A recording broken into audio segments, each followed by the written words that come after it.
And I think if we really all lean into growing and getting uncomfortable, it should be an encouragement and an exciting thing to be able to say that over and over again in our life, because the Lord really can't do those kind of things. We're like, holy moly, how did that even happen that way? Well, he just wants us to be obedient, right? That's it. So I think it kind of cracked the door a little bit for me to say, I think there's more to finance than what the mainstream is telling me. And I've always been, and our family is always kind of one of those that we aren't afraid to go against the rules. We're willing to kind of, look outside the box a little bit. And I think that helped as well. When you start to introduce this idea that we can bring certainty and control into the equation, into the conversation. When you're able to introduce those things into your life, I posted a video this morning about this. Like, I don't track rates of return on my whole life insurance policy. I just don't, because I don't care. All I know is every time I log into my account, my cash value has gone up because there's uninterrupted growth on it. Welcome to the Cashflow Legendz podcast with your hosts, Nate, Brandon, and Brock. Remember, our insights are not direct financial advice, so consult with your financial team before making any decisions based on the topics discussed in this show. Welcome back to Cashflow Legendz. We're excited today to bring one of our favorite people that we've gotten connected with in the world that we're in. I'll let Nate and Kevin kind of tell their story on how we got here, but I just want to tell everybody we're always so grateful that you share your most valuable resource with us, your time. If we bring any kind of value to you, we're always grateful if you'll hit those like, subscribe, share buttons, give us a rating, and use the comments. The comments supposedly drive the algorithm, and it also gives us content to want to discuss for you if you have a question that we haven't touched on before. So really excited today for Nate and I to introduce you to one of our ULC members, Mr. Kevin Richey. Kevin, thank you for being here. Tell us a little bit about you that you want the whole world to know, and you can keep out anything you don't want them to know, and we'll go from there. Absolutely. Thanks for having me on, guys. I'm excited to be here today, and of course, thank you for your time as well. I mean, I've listened to every episode, as you would imagine. I started off as a skeptic like everybody else. My brother-in-law actually introduced me to the Becoming Your Own Banker book a couple of years ago, and he handed it to me and said, "Hey, you like to read finance? Here's a good book. Read it." He's like, "I'm thinking about doing it, but I don't know." And he had a pretty illustration in his hand as well that he showed me of the possibilities of it, but he wasn't ready to kind of take the steps on, implementing a policy or anything. And so he just said, "Hey, here's my book, take it home with you this weekend. We'll discuss it later, whatever.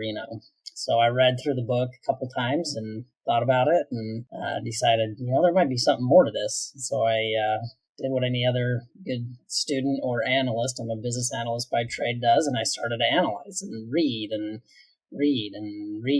listen to podcast after podcast after podcast. I think I finally caught up with James Nethery's podcast. Finally, they have a lot of episodes.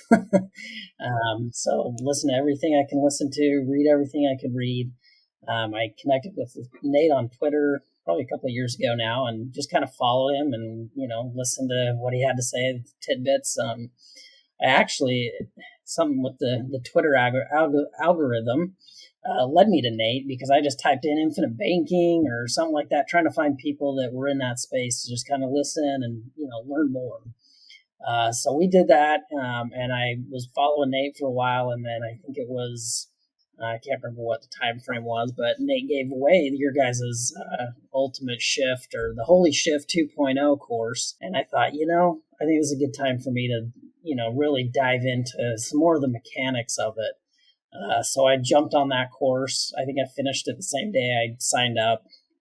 I'm kind of funny like that. When I get dialed in on something, I'm dialed in. And so I got through with the course, and I was just like, man, I really like this concept. I really like, what's going on here. So the next step, a natural progression, of course, is to, book some time with you guys and do the hard, but ended up being an easy sell with my wife. So I told her, I said, "Hey, I want to do an intro call with this guy, Nate, I met on Twitter, and, these guys are good guys. They, they reach my heart in a way that, we both can agree on that Jesus is the Christ. And so that was like foundational level. And the fact that you guys were, previously Dave Ramsey diehards, and that spoke to me too. I found him decades ago and was diehard as well, listening to, I had my little MP3 player. I'd download the Dave Ramsey episodes on, and I'd listen to that as I was mowing the lawn or, doing whatever else. And, went through and went to Entree Leadership and got a signed book and met Dave and all that fun stuff, that the diehards do. And, after some time, I started realizing, I think there's more to it than what Dave was, saying. And I was able to use my credit cards responsibly and, capture a little bit of additional, benefits and rewards and stuff by being responsible with my finances. And so I think it kind of cracked the door a little bit for me to say, I think there's more to finance than what the mainstream is telling me. And I've always been, and our family is always kind of one of those that we aren't afraid to go against the rules. We're willing to kind of, look outside the box a little bit. And I think that helped as well. I got on a call with Nate and my wife. And my wife is one of those people that is so in touch emotionally, spiritually, that she gets a feeling, good or bad. And that's what she goes off of. And we've been married over 20 years. And so I've finally learned if she says she has a good feeling about something, she has a good feeling. So, so we met with Nate, and I got off the call, with Nate, and I just said, how do you feel? What do you think? And she's like, I really like Nate. Whatever it is you guys are doing, keep doing it. She likes the high level idea of what, IBC means. And, so I said, all right, we'll push forward. So we, push forward with our first policy. And I remember, we wanted to start small and just kind of test the waters a little bit and see what things were going on. And somehow her medical history got tied up in some of the, it was taking forever. I think you remember that probably. And I do. And I remember one day, and this just speaks to Brandon's good character. I reached out to Brandon and I said, bro, what's going on here? Am I not big enough fish for you? I'd forgotten about that, but I remember that now. Because I'm my analyst. I want to get it done. What's the holdup, And so we jumped on a call, and needless to say, we're still here today. So yeah, that was one of my fun, memories is three guys just hanging out here. Yep. I forgot about that. Yeah, I remember you telling me, hey, you're going to have to win my wife over, which is not a big deal for me. Like, I have my two daughters and my wife in my house, and, they're a big fan of me.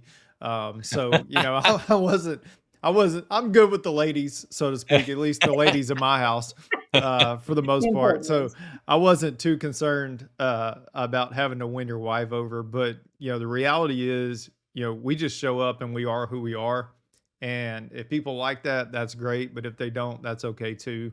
I'm not going to be somebody that I'm not. I have a story for another day on that topic. But, one of the things that you mentioned earlier was getting access to the course for someone who's listening, who doesn't know what you're talking about. So Becoming Your Own Banker, the book written by Nelson Nash, the man who discovered the infinite banking concept. This 92-page book is how you were first introduced to this idea. And then from there, the course that we created was just our attempt to complement the book. And sort of break down some of the key concepts. So if somebody's listening and they're like, hey, what's this about? If you want access to that, all you have to do is let us know, and we can connect. We can hop on a quick call, just get to know each other a little bit. If you want to learn more, then we can put you on those resources where you can start, diving down this rabbit hole, so to speak. But when you said in your discovery of sort of the holes with Dave and everything like that. So Dave is incredibly, he just does an incredible job of teaching financial discipline. That's really what I wanted to say. I don't know why that took so long to figure out, but he's really great. He's really great about teaching financial discipline. But once you get outside of that, then you kind of get held back, so to speak, in terms of, how to grow in the most efficient way. If you have already established financial discipline in your life, then you are capable of way more than you realize. But you've got to have that discipline in place first. That's the most important thing, is having that financial discipline in place. Discipline is not something that can be taught. It's something that can be encouraged, but it's not something necessarily that can be taught, because it's all about behavior. And at the end of the day, it's up to you to decide if you want to behave a certain way or not. It really boils down to, what are your pain points in life? Does it hurt bad enough to do something different? Does it hurt bad enough to change your behavior? Kevin, for you, from start to not finish, but from where you began to where you are right now, what is your biggest epiphany so far? Probably my biggest aha moment actually came this year. So we have one policy, and we started it almost 1 year ago today, I think, or a month ago. So I'm, 1 year and a month into a policy, right? And it's not very big. But this last year we had 4 big events that we kind of talked about at our house. My wife and I celebrated our 20th and went to Hawaii. And then we took the kids to Disneyland because our oldest was getting to be a little older, and we were wondering if she was going to be leaving the house, and we didn't want to leave off any last minute just family trips with just us. So we did that. And we knew it was going to be a stretch doing those 2 things, right? But we were committed to it. We bought the Disneyland tickets months ago, and we were just like, we can do this. And I was looking at the policy and the availability of cash value and items of using that for my use. And I said, yeah, we can make this work. And my wife works as a substitute teacher, so we knew we had a little bit of wiggle room there. She could pick up a few extra days here and there if we needed to. And then literally the weekend before we went to go on our Disneyland trip, our oldest daughter came and was talking to us and said, I found a guy and I'm going to marry him. And we said, all right, we're going to make a wedding happen. So, and in our faith culture, that can happen pretty quick. We believe in abstinence. So she was, wanting to get it done. And also her now husband is a soccer player at Santa Clara University. And so soccer season, we had to plan around that. As crazy as that sounds, but we had to. And so it was like we either did it in 3 months, 2.5, 3 months, or we waited a year. And so we said, we'll make it work. We want to support you in this. And my wife is an excellent baker and has many talents. She did all the flowers, all the food, everything that you can imagine. She was, I'll make this work. I'll do this. The only job I had to do was come up with the money, decorate the church, which I figured I can hang some lights, right? So I did my job and only fell off the ladder once. So we're good there. But she, we supported that, and we were able to get through that.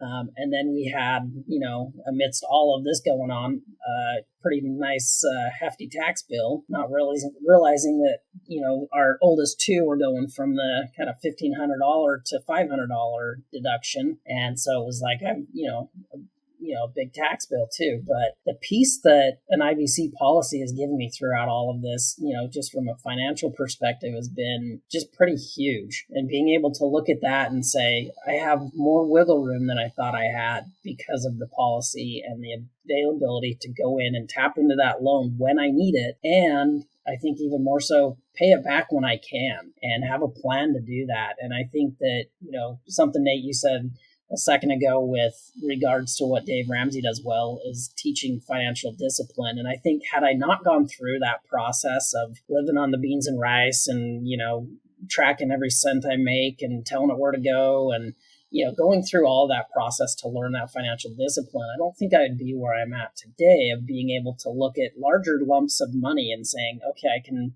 adjust here, I can adjust there. This month, if you could just bring in 2 more extra classes, that'll, make the difference. And so I've been looking at our, financial structure over the last, month here, just trying to figure out, okay, how are we going to get through this? Because honestly, I kind of buried my head in the sand during the wedding because I knew it was going to cost what it was going to cost. And we weren't, spending lavishly on this wedding. I mean, we had a good friend that's a photographer, and she took did the pictures, and we had my sister-in-law finish up doing some of the pictures because our friend was leaving town, and just value wedding all around. My daughter holds it with the badge of honor that she was able to find her dress online for $300, and she loves it. And everybody loved the dress, and it's like nobody cares, what how much your dress costs. And needless to say, it was an amazing event, and they loved it, and they're happy as can be right now. And but sometimes you just have to kind of let life happen and not get caught up in all the minutia of, a dollar here, a dollar there. And so we did, and we had an amazing event, and we had, I think the night before the wedding, we had all, family flying into town, and we said, we need to feed them, feed the people. And so we fired up the grill and, fed, I think we had 50 people in our house that we fed the night before the wedding. And it was that's just what you do, and so needless to say, the wedding turned out great, and I was able to flex on my IBC policy, and use that to kind of help me with that. And something else that I'm going to get to, I promise, Nate, is currents, and being able to look at the cash flow structure and use that for some of the listeners that may not know. If you want to learn more about currents, contact Nate and Brandon. It's actually a fantastic product. I gave it a trial and then just wasn't ready. To take that step yet with our finances, especially business owners. I see a huge value for you. But for us, I test drove it for a little while, and then I created a spreadsheet, which, as Brandon knows, I kind of like spreadsheets. So for me, it was a way for me to kind of do the same thing, but I do it manually. So someday I'll get back to automating that. But with just all these events going on, it was just like one more thing to try and manage. But ultimately that was kind of the big epiphany for me, was having that cash available and knowing that I could tap into that when I needed it and repay it when I needed it. I'm not holding to some, banker or some bank, and I'm not on their terms. I'm on my terms, and I can, repay that as I need to. So it's been great. Kevin, you reminded me a little bit of, through your early processes of Chris Wheatley, a dear friend of ours, and y'all's background and your knowledge and ability to analyze things and really pick them apart, if you will, like you should when you're analyzing something. I'm curious to hear how that has evolved. And I'm looking at Becoming Your Own Banker right now. And on page 14, there's a quote from Albert Einstein that says, imagination is more important than knowledge. Talk to us a little bit about how that maybe has been, I've seen it from the outside looking in, but how have you felt that and experienced that with that saying and that thought from where you started to where you are now and where you're headed? Yeah, so it's interesting to think about that. It's a good question. When we first sat down and had kind of our intro call with Nate, he provided, I think it's through one of your systems that you have, just kind of a forecast. If you do this, then this, and if you do that, then that. And so I was looking at that, and then being the spreadsheet geek I am, I created my own that was kind of similar to what that would do. And I was able to kind of track how that would work. And if I pulled this lever, then this would happen, and, all these different things. And so I ran some different scenarios of, paying down some, some car debt and whatever else that was kind of looming out there, and, what would happen. And if I freed up, some money here or there, and, kind of doing different things in that regard, what would happen. And I spent probably way too many hours trying to just do the spreadsheet and try and figure out the math, right?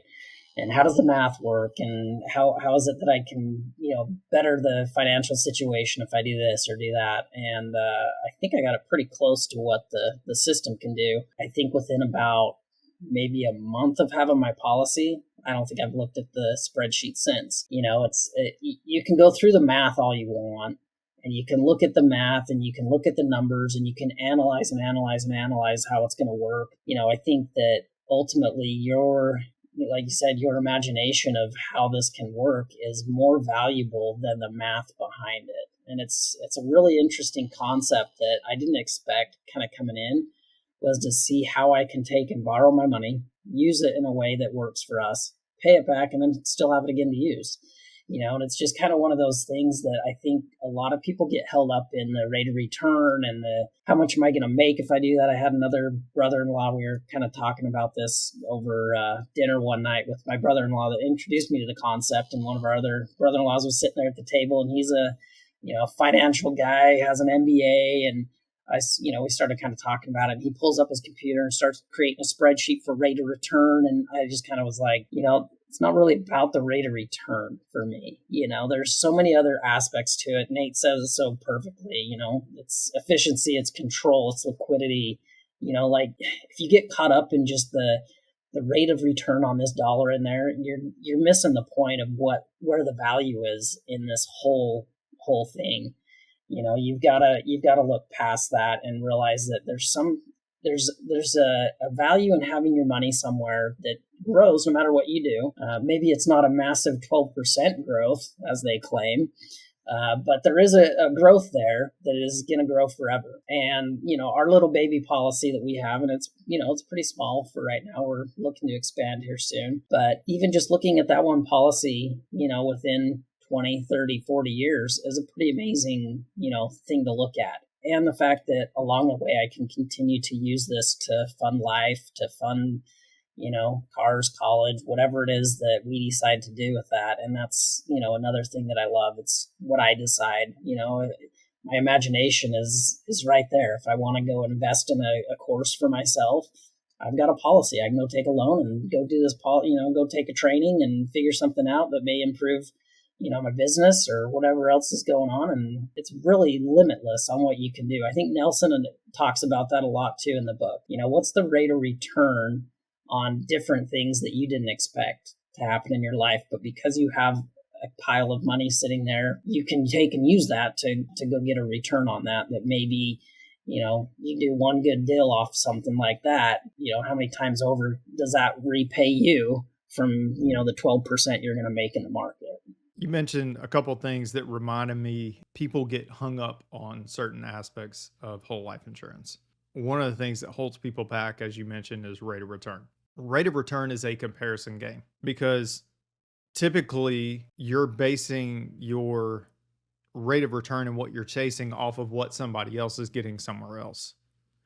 That's how, like, we're looking at what somebody else is doing and we're trying to compare what we're doing. And that's how we're playing this game, so to speak. So when we're focused on rate of return, often we're comparing it to what someone else is getting somewhere else. Where rate of return really gets pushed to the side when you start to introduce this idea that we can bring certainty and control into the equation, into the conversation. When you're able to introduce those things into your life. I posted a video this morning about this. Like, I don't track rates of return on my whole life insurance policy. I just don't, because I don't care. All I know is every time I log into my account, my cash value has gone up because there's uninterrupted growth on it. Whether I've made a deposit into that account or not, there is contractual rates of growth that keep constant pressure on those dollars to grow. So I know that it's growing. Not only is it growing, but it's not volatile. There's no market fluctuations that are involved in that process. I also know that it's growing tax-free. So those things give me a whole lot of peace of mind when it comes to where I'm storing my money. But then, as you mentioned also, I have access to that money so that when opportunities or emergencies or weddings or any of those things show up in my life that I wasn't necessarily projecting a year out or a month out or whatever, that I can take action on those things. And also still have freedom and flexibility as far as how I want to operate with that. The other thing that you mentioned was you started with a small policy in your mind.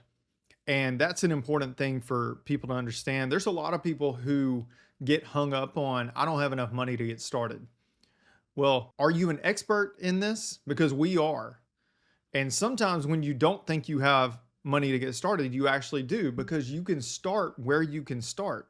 Because starting is much better than sitting on the sidelines and watching everybody else do their thing. If you were to go back knowing what you know now, can you envision in your mind just not starting at all, just putting all this down and walking away from it? No, not at all. that was, that was the thing that I have to come back to. I think, was it Nelson that always would say, when's the best time to start a policy? Yesterday. When's the next best time? Today. And it's true, because you get that growth started, and it starts, that path, the trajectory that just starts going up, and that was weird.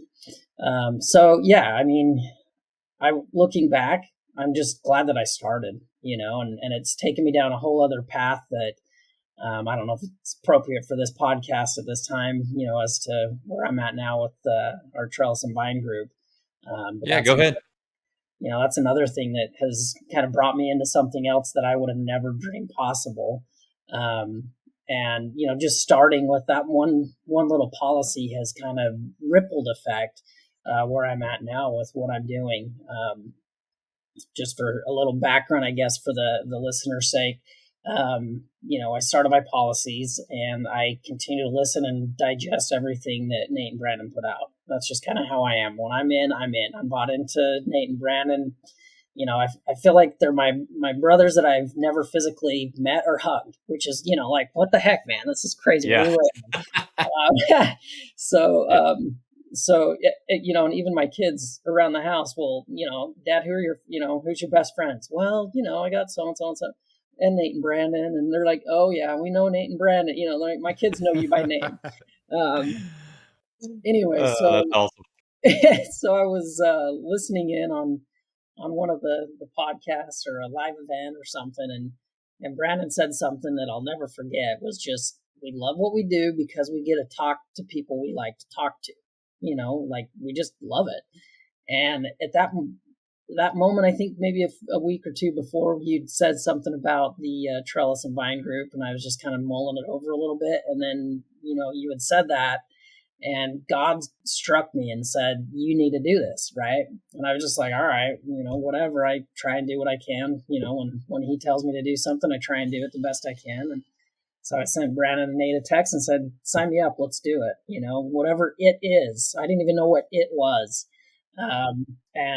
So, just for for a little bit of information of what the Trellis and Vine is. So it's a group of guys, and we get together every week, and we sit down and we just talk about life, and we talk about money, and we talk about, kind of the 4 F's out there, the faith, family, fitness, finance. And, we support each other in what's going on. One of our good buddies had, an incident with his father-in-law and then his father, and we kind of got behind him and prayed on him, and, helped do a little bit of fundraising for them to, just kind of get through life. And so it's kind of like a brotherhood as well, where, we're there to support each other as, husbands, fathers, and business owners. And one of the interesting things about that is I would have never, probably in 1,000,001 years, decided to go and get my life insurance license. But part of it is, we're life insurance agents, able to do that. And Brandon and Nate just kind of encouraged me to go do it. And I was just like, okay, I guess I'm doing this. The Lord told me I need to be involved in this group, and it's time to go get insured or get licensed. And so I've taken those steps and gotten licensed. And, I look back on it, and, we always joke around, my cousin and I, the Richey gene is deep with entrepreneurs. We just love to do it. And it's in my blood. But there's one thing about it that's not in my blood anymore, is I don't want to do it. I have no desire to be a business owner. I have no desire to run my own business, to do, to leave my job, any of that. And the good thing about, this whole process has been that I've been able to, walk up to a certain point and, start my life insurance business. But then also continue to walk with Nate and Brandon and support them in some things behind the scenes. That is really where my desire is and stuff. And so I'm excited, looking forward at some of the stuff we're able to do. But being involved in the Trellis and Vine has been, something that, we get up, every Wednesday morning this morning. And for me, I'm on the West Coast, they're in the Central. And so for me, it's 6 a.m., and I don't usually get up that early. And so it's been actually one of the greatest blessings for me to be able to get up and start my day that way and kind of set the tone for the day and, be able to do that. And, I'm excited for what the future holds with our Trellis and Vine groups and, what that may mean down the road. But yeah, it's interesting how how the Lord will just mingle in things, and you kind of direct your path if you'll let him. Turns out he's right. Almost like he knows what we need more than we do. Exactly. I don't remember who said this, but I've used it many times and loved it. The Lord sees our future like we see our past. You said often in this conversation already, you couldn't fathom having done the things you're doing now or discussing the things you're discussing now. And I think if we really all lean into growing and getting uncomfortable, it should be an encouragement and an exciting thing to be able to say that over and over again in our life, because the Lord really can do those kind of things. We're like, holy moly, how did that even happen that way? Well, he just wants us to be obedient, right? That's it. We don't have to have the ability. Nate, I know you and I are stoked about this, and we'll kind of frame out the Trellis and the Vine group. Nate and I tried and tried and tried forever to have a group of men that worked together, that did what we do. And long story short, it was like trying to fit a square peg into a round hole over and over and over again. We kept hitting roadblock after roadblock after roadblock. Finally, best way I can describe it is Nate and I just kind of threw our hands up in there and we're like, this ain't going to work. And this is for years. This wasn't just like a 1 month deal. This was a probably 6-year conversation, 5-year conversation. And then lo and behold, when we finally surrendered and said, we can't do it, shocker, Nate goes, hey, we got this guy that's interested in this. And then Trellis and the Vine comes up, and you fast forward to today, Nate, and it's such a beautiful thing that we could have never created on our own. And Kevin's a big part of that and gonna be behind the scenes on some other stuff too. So Nate, you want to touch on that for a minute? So if anybody's out there listening, you can frame it up. I mean, just like you said, it wasn't anything that we could have really dreamed up or put together on our own. It was just a God thing. It was us recognizing that, like, in our own strength, we are very weak, I mean, pretty much helpless. Now, this is coming from our background and our faith and a biblical worldview and everything like that. So for us, we understand that there's great strength in recognizing weakness. There's great strength in handing over that weakness to the Lord and saying, "Hey, I'm nothing without you." That's really how all of that kind of came about. Was just me and Brandon both just saying, "Hey, like, we're trying to do this the way the world tells us to do it, and it's not working. And so we're gonna put it down, and we're gonna let God show out." And man, we have testimony after testimony in our business over these last 6.5, 7 years of the times where we finally just sat back and let God do his thing. It's a beautiful thing. I mean, it's a beautiful group that we get to be a part of. It's an awesome responsibility as mentors to show up every week and pour into those guys, to you guys. And it's also an accountability piece for us, because we know we have to show up for you. We know we have those guys that we've got to show up for every week. And so it keeps us sharper. It keeps us in the word. It keeps us reading and learning and everything like that, because we love the opportunity and the ability to show up and bring something fresh and something new to the conversation. Yeah, I think too, kind of just something that's, I don't know, funny if you want to say it, or ironic or whatever, but kind of going back to letting God just kind of take over. And I think Brandon and I talked about looking back and realizing things you would have never have guessed in a million years, right?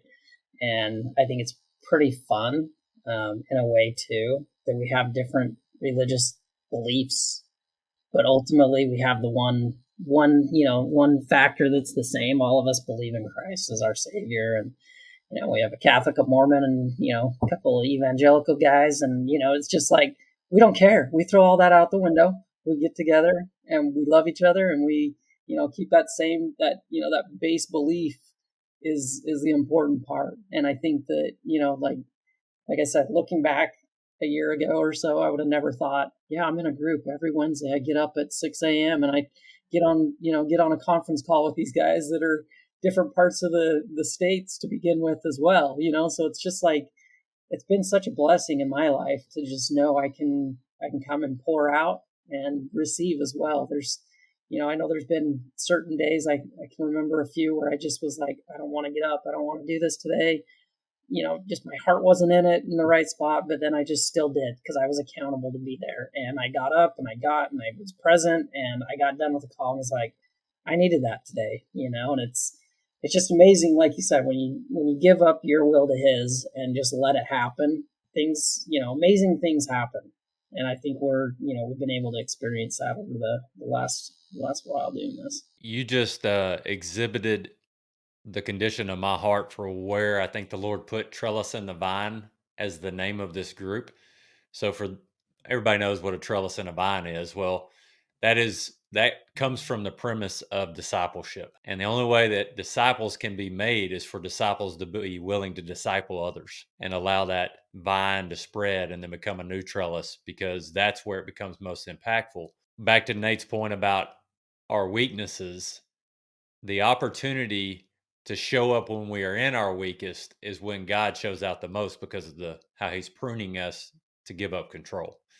So I had no idea this podcast would go this direction, but like I feel, and this is what I love about what we do. We just hit record and start talking. Okay. What I know about the men that we get to hang out with is that men need other men around them for accountability. We are not meant to do it on our own. And if you believe you are falling for one of the greatest lies ever. Jesus sent them out 2 by 2. They had groups of men around them. There was accountability and different strengths. Some of the disciples you hear about all the time in the Bible. Some you only hear about once. Some we don't even know about. But they all were working towards a purpose. So how does that connect with what we do with IBC and money? Money is a piece of all of our lives, whether we like it or not. How are we a good steward of it? How do we treat it? How do we conversate about it? How do we provide values for others that creates more opportunity for people? And it really just comes down to, like Kevin said so beautifully, we're brothers in Christ. We've never met each other in person, but we know that we'll show up for each other because of a thread that's way deeper than having to meet in person. Although we'd love to meet in person. And that's the powerful piece of how the Lord can have his sovereignty work through any relationship if we'll let him. So, Kevin, if you have anybody out there listening to us for the first time, what would you tell them, knowing what you know now about IBC, becoming your own banker, ULC, Nate and I, just anything that would be kind of like a key piece of just like, hey, this is what I wish somebody would have been able to tell me that already knew this, that I didn't know that I know now? So I think the kind of the thing I would say is it's okay to be skeptical of it. It's okay to look at it and say, oh, whole life insurance, that's scary. I think that there's a lot of misconception in the world about what whole life insurance is. And I think that, I know when I started talking to my wife about it, she was kind of looking at me sideways like, really? Whole life insurance, huh? And I said, well, it's just what it's based on. And the more I got into the mechanics of what whole life insurance is, now she's looking at me and she says, I love having that. Like, that's the greatest thing ever, knowing it's not going to end after, paying on it for 30 years. I get to carry that, literally to the grave and hand it to my kids when I leave. And so I say, it's okay, be skeptical about it, but don't just, put it aside. Give it a shot. Buy the Becoming Your Own Banker book. Contact one of us. We'll help you get it. Like whatever it is, the message is there. I think I've said this before with Nate and Brandon in one of our Trellis and Vine groups, but I think it's a key point for me anyways is, the gospel of Jesus Christ to me is always number one. It always will be. And I served a mission and I was rejected over that message. And it hurts, man. It was not fun. To me, the process of becoming my own banker is very similar in that I find it very, very deep in my heart of what it can do for people. And so I say, don't be afraid, take a look at it, open your mind, change, rethink your thinking on what you think about finance, and book a call with Nate and Brandon, or reach out to me if you're one of my friends or family that are listening, and, we'll help you learn what you need to learn. The other thing kind of in closing that I'll say that that my wife said to me after our first call. I think she's only been on one call with you guys, and it was that first intro call with Nate. But one thing she continues to say over and over again, and has said this to numerous people that, if it comes up in conversation with us in the same room, and she says, I've never been, I've never been on a call with a salesperson that didn't try to sell something. And that's what it is. Nate's not going to sit there and, if you do this, you're going to get this. And if you do that, then you'll get this. And, that's not, that's not how ULC runs. And that's the other thing that I think is the common thread that we love so much is we get to put ourselves there and learn things. And if it's a right fit and you feel like it's something you want to do, move forward. If you feel like it's not the right timing, wait, it's fine. Like, we're here to help support people in, rethinking your thinking about finance and how money operates and how, money works in your life. And I think the benefits outweigh the any negatives you could find about it. It's pretty easy to find people out there, especially with some designations behind their name that say it's a scam and that there's, nothing to it. But, I think it's one of those opportunities to kind of open up and learn for yourself. Don't be afraid to learn. There's plenty of information out there. And like I said, I'm somebody that will digest information, until I can't listen to it anymore. And, I've probably spent hundreds of hours on podcasts and read, I think within the first probably 6 months, I've probably read 20 to 40 books on the topic. And everything that I've read, everything that I've studied, everything that I've, learned about it has turned out to be as good, if not better, than I thought it would have been. And, and my wife, for somebody that's a feeler, for her, it's been a great blessing too. I think we've talked about before in one of our groups, the peace of mind piece that, that our wives all want. And that's something that she has. And that's, when I started talking about whole life and she realized that was something that for sure was going to be passed down to the kids, it was like another kind of aha moment for us of why wouldn't I want to have something to pass down? Why wouldn't I don't care if I pay more than I pay on my term insurance. It has way more value than a term insurance policy. And don't kid yourself, I have term policies. I do. Some of them I'll be converting the whole life, but others that'll just hit the 30 years and die. Hopefully I'll outlast them and continue to, spread this message of IBC and whole life to anybody that'll listen, because the value that it brings at the end of the day is way greater than the cost that I feel like I'm paying for it. Absolutely. Kevin, that's so good. So Kevin is going to be around a lot behind the scenes and through other things that we do. So if you reach out to us, don't be surprised if you come across something or Kevin with how he's really working with us on the Trellis and the Vine Group. So we're excited about that. Kevin, we appreciate your time and your willingness to share it with us, especially out there on the West Coast and your day having to start earlier. So we're very grateful for that. Nate and I, being from Texas, we think everybody works on Central Time because we're kind of full of ourselves in Texas. So you're helping us get over that. And, just remember that everything that we do at Cashflow Legendz and Unlimited Life Concepts is under the premise of being great stewards of information that has impacted our lives in ways that we feel like is a blessing. And we want as many people to know about it as possible. But it's most important that you know why you do anything with anything that's important to you in your life. So until the next one, we appreciate all of you joining. Have a blessed day.